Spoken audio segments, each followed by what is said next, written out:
Bonjour à tous et bienvenue dans cette toute nouvelle vidéo dans laquelle je vous livre mon témoignage du bouddhisme à Jésus-Christ.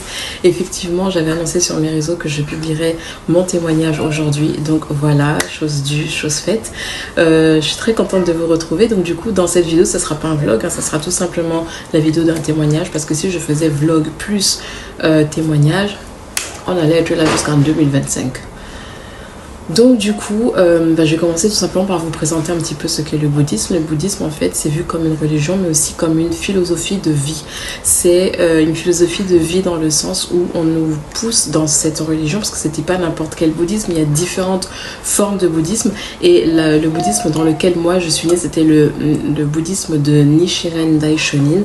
Donc c'était une certaine forme de bouddhisme. Parce que comme je vous dis, il y a différents niveaux de bouddhisme, et moi, celui dans lequel je suis née, celui que j'ai connu, c'était le bouddhisme de Nichiren Daishonin. Alors Nichiren Daishonin est un moine japonais qui est né dans un petit village qu'on appelle Kominato. Il est né le 16 février 1222, donc c'est un moine du XIIIe siècle. Et en fait très jeune, il a commencé à s'intéresser à la spiritualité. C'est comme ça qu'il a parcouru de nombreux temples bouddhistes et c'est ce qui lui a permis finalement de voyager, parce qu'il voyageait quand même beaucoup, justement parce qu'il était en quête de cette vie spirituelle qu'il recherchait tant. Et donc c'est en avril 1253 qu'il réalise que l'enseignement suprême du Bouddha, c'est le Sutra du Lotus, à savoir cette phrase qu'on répète beaucoup dans la pratique, Nam-myoho Renge-kyo, j'y reviendrai un petit peu plus tard. Donc c'est la phrase en fait qui vraiment, pas révolutionne, mais qui représente la base, voilà, la base du bouddhisme de Nichiren Daishonin en fait. Et c'est donc l'enseignement de ce mantra qui, d'après lui, donc mène vers l'illumination, qui va lui valoir des persécutions. Donc on va vouloir l'assassiner et du coup c'est ce qui va faire qu'il va être exilé à 2 reprises sur l'île de Sado en 1271. Par la suite, il écrit de nombreux ouvrages justement concernant le bouddhisme et ça donne aussi naissance à plusieurs écoles bouddhistes. Et jusqu'aujourd'hui, c'est pour ça qu'il y a beaucoup de pratiquants du bouddhisme de Nichiren Daishonin. Et justement, parmi les personnes qui pratiquaient le bouddhisme, on retrouve une célébrité qui est décédée il n'y a pas si longtemps. Il s'agit de Tina Turner. Elle aussi, elle était bouddhiste. Elle avait choisi le bouddhisme de Nichiren Daishonin aussi. Alors du coup, maintenant, niveau pratique, c'était très simple. On installait un hôtel. Et en fait, cet hôtel était composé de divers accessoires que je vais citer un à un. Et donc, on se procurait en fait un grand meuble. Alors, grand meuble, moyen ou petit, ça dépendait vraiment des moyens de chaque personne. Mais en fait, le but c'était d'avoir un meuble qu'on appelait le Butsudan. Et à l'intérieur de ce Butsudan, il y avait un parchemin dans lequel il y avait différentes écritures justement concernant ce bouddhisme de Nichiren Daishonin. Et il y avait ce parchemin à l'intérieur qu'on devait placer à l'intérieur. Donc chaque fois qu'on voulait démarrer la pratique, on ouvrait le Butsudan. Et quand on terminait la pratique, on refermait le Butsudan. Donc c'était vraiment, en fait c'était un peu comme si le gonzon, parce qu'en fait le parchemin ça s'appelait le gonzon, et c'était ce parchemin qui était à l'intérieur du Butsudan, comme si c'était en fait un trésor qu'il fallait voilà cacher un petit peu. Ensuite, toujours sur ce Butsudan, on plaçait un brûleur d'encens et on mettait de l'encens dedans. Okay. Donc ça, et puis du coup, en fait, ça représentait le temps de la pratique. Ça représentait le temps de la pratique et ça marquait différents temps par exemple, si on voulait pratiquer 1 heure ou 2 heures, ça marquait différents temps dans la pratique. À un moment donné, il fallait qu'on passe à une autre étape de la prière. Donc, en fait, il y avait cet encens qui marquait les temps. Il y avait aussi une cloche. Il y avait une cloche, mais je vais plutôt parler de gong parce que c'est un petit peu plus parlant. Donc, il y avait un gong et chaque fois qu'on devait marquer la prière par différents temps et différentes étapes, il fallait que justement on sonne du gong, qu'on fasse sonner la cloche pour justement marquer les différentes étapes dans la prière. Autre chose aussi, on mettait des fruits. Les fruits, pourquoi? Parce qu'en fait, c'était une manière dans notre pratique de demander à ne jamais manquer de nourriture. Donc il y avait toujours une corbeille de fruits sur le Butsudan. Ensuite, on était muni de 2 accessoires bien précis. Il y avait un petit livret dans lequel justement il y avait des écritures qu'on devait lire. Et en fait, on ne le lisait pas, par exemple la page 1, la page 2, la page 3 comme une lecture classique. Non, il fallait par exemple, c'est un exemple, commencer par la page 1, après aller à la page 12, après revenir à la page 1, après passer à la 12 et après on pouvait passer à une autre page. Donc il y avait plein de choses comme ça, je me rappelle plus très bien parce que voilà, c'était il y a déjà belle lurette, mais voilà, il y avait vraiment un ordre de lecture à avoir, mais pas dans l'ordre chronologique. Voilà, il fallait vraiment, on passait d'une page à une autre, et voilà, après quand on avait fini, il fallait, voilà, c'était un petit peu compliqué, c'était un peu complexe, mais c'est comme ça que ça fonctionnait en tout cas. Et puis pour finir, on utilisait ce qu'on appelle un jutsu. Le jutsu, c'est, si vous voulez, c'est comme un chapelet en fait. C'est comme un chapelet, donc c'est un petit accessoire avec plusieurs perles. On le tenait entre les mains et puis on frottait comme ça les perles entre les mains. Je pourrais pas vraiment vous dire ce que ça signifiait ou pourquoi on le faisait, mais en tout cas ça faisait partie de la pratique, donc du coup voilà. Et moi je suis née dedans, c'est-à-dire que quand je suis née, voilà, j'ai grandi et j'ai connu le bouddhisme très très tôt parce que je devais avoir facilement 4-5 ans quand j'ai commencé à m'intéresser au bouddhisme, parce que forcément, d'ailleurs petite parenthèse, c'est pour ça qu'on dit qu'il ne faut pas dire aux enfants de prier mais leur montrer comment on fait, parce que lorsqu'ils vous voient prier ou pratiquer, d'eux-mêmes ils vont s'intéresser et ils vont se dire mais qu'est-ce que c'est que ça? Et moi c'est exactement de la même manière, j'ai vu que ma mère pratiquait le bouddhisme, je m'y suis intéressée et de là je me suis approchée d'elle, je lui ai demandé ce que c'était, elle m'a invitée à pratiquer justement le bouddhisme. C'est comme ça que j'ai pratiqué le bouddhisme pendant des années. Et du coup, donc soit on pratiquait à la maison, soit on pouvait inviter des personnes à venir pratiquer avec nous à la maison, ou à l'inverse, nous on se rendait aussi chez d'autres pratiquants du bouddhisme pour pouvoir pratiquer le bouddhisme tous ensemble. Et parfois on se rendait même dans des grandes, je sais pas si on peut appeler ça croisades, mais en tout cas c'était des grandes réunions où on se réunissait avec d'autres bouddhistes et donc on faisait des rencontres, on apprenait à faire connaissance. C'est aussi comme ça que les groupes grandissaient.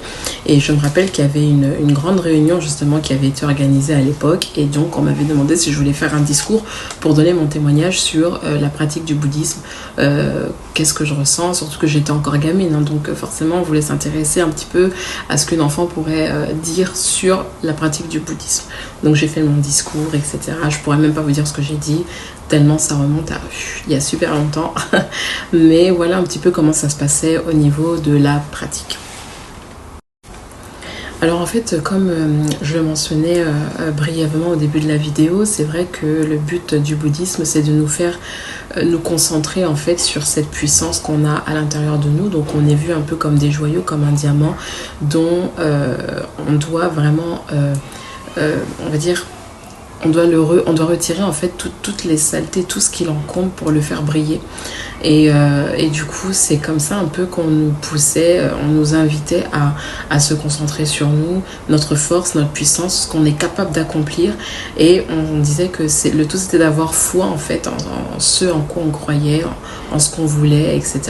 Un petit peu comme la loi de l'attraction qui est très prisée dans les business type MLM, etc.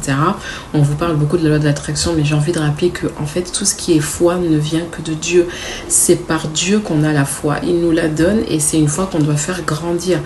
Et justement dans la parole, dans Hébreux 11.1, on lit que la foi est une ferme assurance des choses qu'on espère, une démonstration de celles qu'on ne voit pas. Donc en vérité, tout ce qui est porté sur la foi, que ce soit la loi de l'attraction ou peu importe comment on l'appelle, en fait ça vient de Dieu tout simplement, ça vient de Jésus.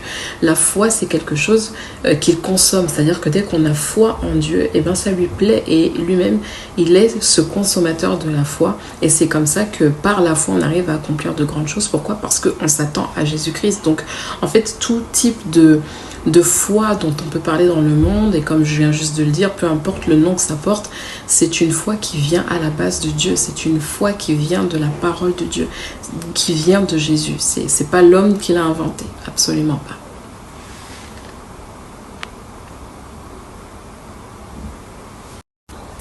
D'ailleurs, en termes de sensations, lorsque je pratiquais, c'est vrai qu'il y avait des moments où j'étais tellement en fait dans la pratique en fait du bouddhisme que je me rappelle une fois autour de moi, j'ai vu que c'était tout. C'est comme si en fait j'avais plus trop j'avais pas trop conscience en fait de ce qu'il y avait autour de moi.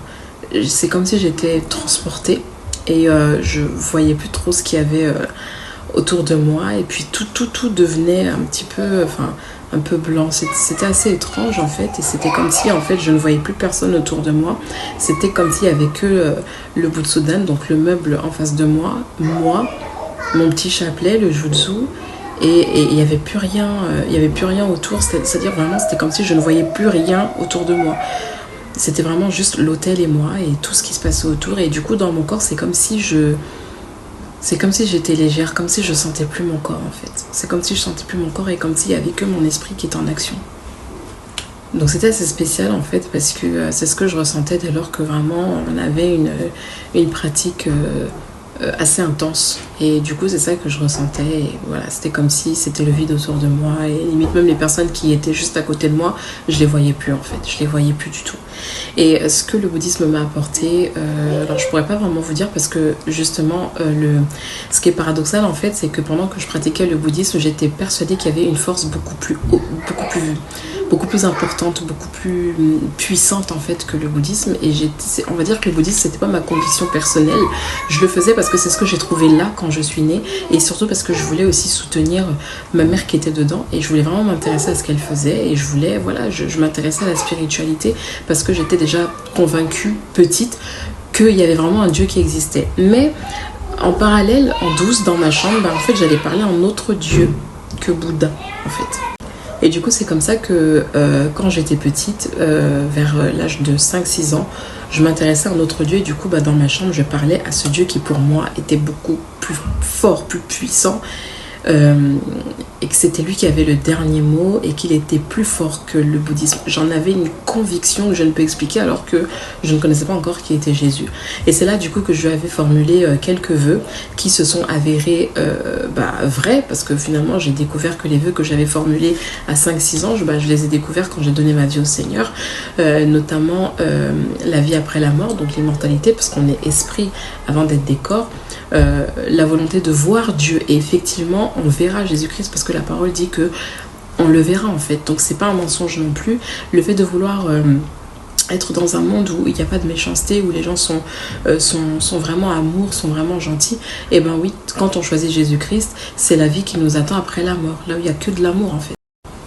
Et le dernier vœu que je voulais, c'était pouvoir expérimenter une certaine puissance, vivre des choses surnaturelles que je ne pouvais pas vivre en tant que moi, en tant que petit être humain, enfin voilà, en tant qu'être humain.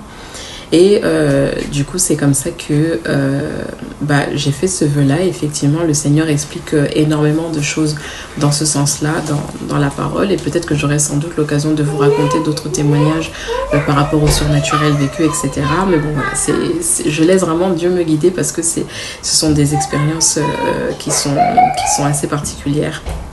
Mais voilà, si je peux, j'en témoignerai. Alors sur le plan spirituel, qu'est-ce que le bouddhisme m'a apporté ? À vrai dire, pas grand-chose. C'est vrai que quand je pratiquais le bouddhisme, c'est vrai que sur l'instant, je ressentais, on va dire, une sorte de paix en fait, parce que bon voilà, on va dire que ça m'apaisait un petit peu, mais ça m'a pas empêché en fait de mener une vie comme une païenne, comme une fille charnelle en fait. Donc j'ai mené une vie totalement normale et ma vie n'était en rien transformée puisque je rencontrais de très très beaux problèmes aussi bien spirituels que réels. Une fois que, je les ai vécus avant de rencontrer le Seigneur, et c'est quand j'ai rencontré le Seigneur que ma vie a vraiment été transformée et que j'ai vu une différence entre la vie que je menais avant et que j'avais toujours menée et la vie que je mène aujourd'hui parce que je connais Jésus-Christ. Donc en fait le bouddhisme ne m'a pas empêché de mener une vie de péché, de beaucoup de choses, d'erreurs,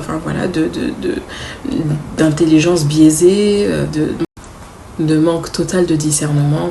Il y avait plein de choses que je ne savais pas parce que on va dire que c'est vraiment la parole de Dieu, c'est vraiment la Bible, c'est vraiment quand j'ai donné ma vie au Seigneur Jésus-Christ que j'ai compris le mode d'emploi de l'être humain, que j'ai compris ce que Dieu attend de l'être humain, pourquoi on est, pourquoi on meurt, ce qui se passe réellement après la mort. Ce sont toutes ces choses que j'ai apprises finalement dans la parole de Dieu et que je n'ai pas appris dans le bouddhisme. Ma façon de réfléchir, de prendre certaines décisions, etc. dans ma vie, que ce soit privée, professionnelle, c'est vrai que je me sens beaucoup plus apaisée aujourd'hui. Il y a des choses que je réussis, des choses que j'entreprends, que je réussis. Pourquoi ? Parce que j'ai l'accompagnement du Seigneur. Donc autant dans le bouddhisme on disait que qu'on est un joyeux à l'intérieur de nous, il y a quelque chose qui doit briller, qu'on doit faire briller en nous, mais autant en fait on est porteur de la plus grande puissance qui est, à savoir le Saint-Esprit. Donc c'est avoir Dieu en soi, Dieu habite en nous. Et si vous remarquez bien, chaque personne est à la recherche d'une vie spirituelle. Il y a des gens qui vont le trouver à travers de la philosophie, d'autres personnes qui vont trouver à travers de la musique, d'autres personnes qui vont trouver ça à travers la nature, en fait à travers la lecture par exemple. En fait, chaque personne, au fond de nous, on a besoin de mener une vie spirituelle. Et pourquoi? Parce que justement on est des esprits. Et c'est quand on trouve ce qui nous apporte la paix. Alors moi personnellement, c'est Jésus-Christ vraiment en fait, c'était comme si mon cœur c'était du gruyère. Vous voyez les mentales quand il a plein de trous et tout. Et en fait, c'est comme si le Seigneur Jésus est venu combler tous ces trous, tous ces manques, parce que j'avais besoin de plaire à tous ceux qui m'entouraient, ceux que je connaissais, ceux que je ne connaissais pas. Mais le Seigneur m'a tellement comblé et il m'a tellement montré la valeur qu'il m'accordait que je n'ai plus ressenti le besoin de faire ceci ou de cela pour aller faire mes preuves, montrer ou prouver quoi que ce soit. Non, en fait, le regard et l'amour de Jésus me comblent tellement que tant qu'il est dans ma vie, tout va bien. Et si j'avais un conseil à donner, ça serait vraiment que chacun puisse chercher sa voie spirituelle. Parce que vous savez, des fois on peut naître dans une famille qui est de telle confession, qui est de telle religion, mais cette religion peut ne pas être notre vérité à nous. Et je pense sincèrement que quitte à ce que on revienne sur la confession et la religion de nos parents, de nos ancêtres, je pense qu'il faut vraiment d'abord chercher sa propre vérité, chercher ce qui nous correspond. Et de ce fait, moi je vous invite sincèrement à vous poser, même 5 minutes, pas plus. Posez-vous, mais d'un cœur sincère, hein. D'un cœur sincère, ne le faites pas juste comme ça. D'un cœur sincère, posez-vous même 5 minutes et vous dites, Jésus-Christ, est-ce que tu es ce Dieu vivant qui existe vraiment? Si c'est vrai, prouve-le-moi et attendez-vous à lui.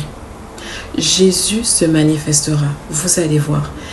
Mais je pense vraiment que chacun doit chercher sa spiritualité et sa vérité parce que le spirituel, c'est quelque chose de très complexe, mais aussi de très dangereux. En fait, c'est vraiment mon conseil, d'être à l'aise avec sa vie spirituelle. Et que cette vie spirituelle vraiment vous corresponde et qu'elle puisse vraiment vous combler du tout au tout. Et une fois de plus, je ne peux que vous inviter à choisir Jésus-Christ parce que il est au-delà de toute religion. C'est une relation, il est au-delà de toute religion et ce qu'on partage avec Jésus-Christ, moi je l'avais jamais vécu dans le bouddhisme. C'est même incomparable en fait. C'est limite si comparer, ça serait insulter Jésus, non vraiment. Parce que ce que Jésus-Christ vous apporte dans votre vie, mais c'est tellement miraculeux, c'est tellement prodigieux que on en est estomaqué.